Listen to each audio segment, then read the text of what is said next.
It's Beverages with Brad. Welcome to Beverages with Brad, everybody. I'm here with my good friend Mike Katrobis. It's me. When did you start first, acting or stand-up?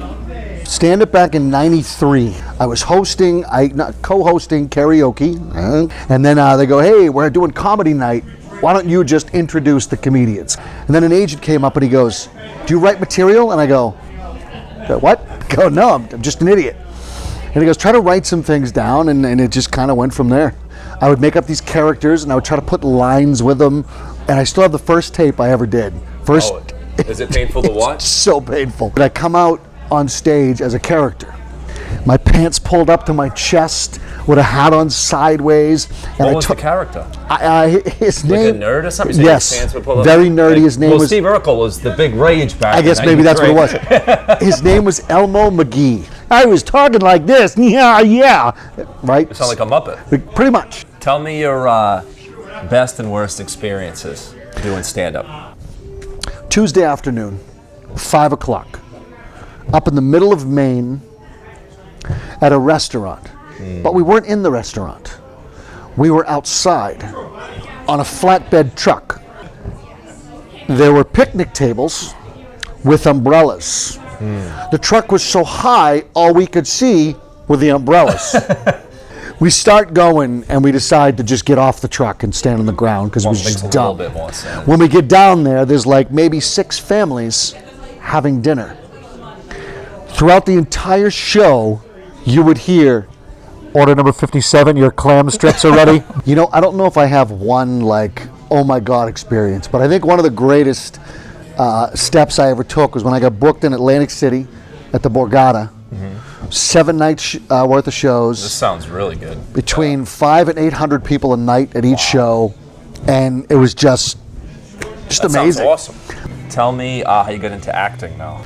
So I started getting into background work. It's brutal, right? I only did a very little, and I was like, I don't have the patience for this. It's a lot. Yeah. It's 14 hours. Yeah. You're sitting in a holding area for 13, and you work maybe an hour.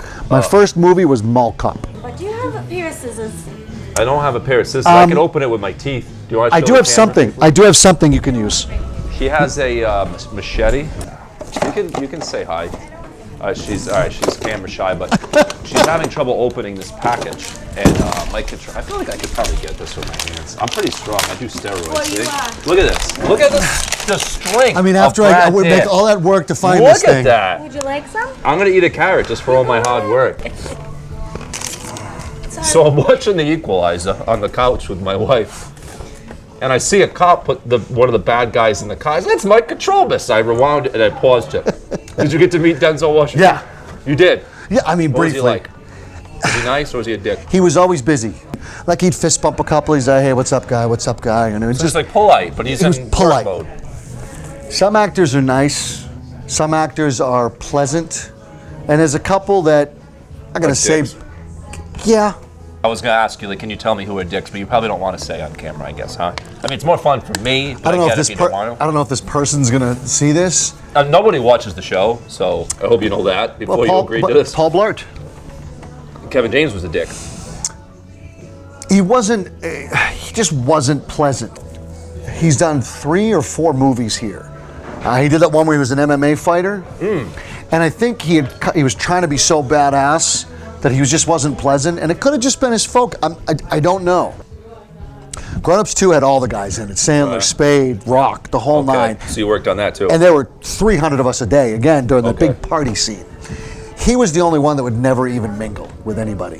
Whereas, like, Shaq sat with the background one day and had lunch. You know what I mean? Shaq did. So you got to meet Shaq. Oh, yeah. Sandler is one of the nicest men on the planet. I believe that. One of the because nicest he men. seems like it. I'm like, if he's a dick in real life, man, does he hide it well? Kevin James, you son of a bitch. He just wasn't pleasant. You There know? goes your chances of ever being And on maybe, Beverages with Kevin, you Brad. can blame it on the other actors for being so nice that it just made you look bad. I like how we're talking to the camera as if Kevin James is at home watching this. He could be watching. What? Like he just tipped over his popcorn You don't right know now. what Like, you- how dare they make me look bad on He Beverages hasn't been with in a Brad? movie in a while. You don't know what he's doing right now.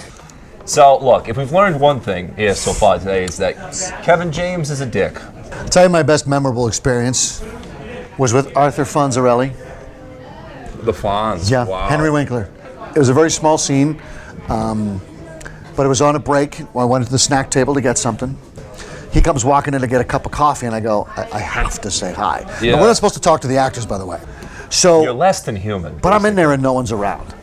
I gotta at least say hi, and I go, I don't want to be stupid. I don't want to be cheesy, but I got lucky. Because the day before that, I think I was at a doctor's appointment, whatever the case may be. I was reading a People magazine, and there was an article about his son who just started directing. Okay. So I just looked at him and I go, Mr. Winkler. And he stops, he puts his coffee down, and I go, oh, He's like, shit. sorry, I did it. I talked to you. He goes- God forbid. He puts his hand down, and he goes, it's Henry. Shook his hand, and I go, nice of I him. just wanted to say that was a great article about your son directing. And he goes, thank you very much. And we got into like a 5-minute conversation. He beats Sandler as the nicest guy in the world. I could hear that fucking accent out in the parking lot. Look at this guy. Jeremy popping in. You ever work with him in Hollywood? What's he like on set? I don't want to ever work with him. Your best memory, if you haven't already mentioned it. I mean, it's the biggest speaking role I've had. Okay. You know, it was I was in Bleed for this. The ring announcer. So I went in, I did my tape, just like 400 other guys did. I got called back to meet the director. The director and the casting agent take us in this little closet of a room, and he goes, see what you got. Just ring announce yourself coming into the ring. I said, okay. So I just stood there, held the fake microphone in my hand, and I go, ladies and gentlemen, and I did the whole thing, and he goes, looks at the casting director, and he goes, you can tell the other guys are good. I show up, and they go, here's your trailer, and I go, what? Trailer. Now, mind you, it wasn't glamorous, but it was my own little room with my name on the thing. And You got a trailer. That's already big time. I have a trailer. Like, I'm impressed. someone knocks on my door, and he goes, sir, can I get you some breakfast? You bet your ass you can. Brad, it I was, want some bacon. it was 20 feet away, right? Like the guy was cooking right I wanted outside to of the prevent trailers. you from walking 20 But he feet. goes, I go, it's right there, isn't it? And he goes, yeah, but I'll go get you what you need. I go, I'm okay. No wonder why these guys are entitled pricks. I didn't They know- used to people bringing their breakfast. I didn't know from what to 20 feet do, away. you know. And then when it was time to come in there, the director comes up to me like 10 minutes before, and he goes, "Did you get the changes?" The what? He goes, "To get the changes of the dialogue." I It's go, like, yeah, we no longer have wheat toast. I'm sorry. What changed? he changed the dialogue. So I happen to have it all on note cards, and he goes, "Dude, ring announcers use note cards." He goes, Yeah. "We'll just make the changes. You can use your note cards." I go, "You're telling me I can read my dialogue off the?" Yeah. And it worked out really good. And I just nailed it on the first take. And Aaron Eckhart comes up to me, and he gives me a fist bump, and he goes, "Dude, that was so cool."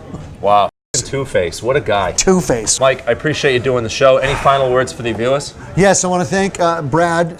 You know, I see him take people out to lunch and stuff like this.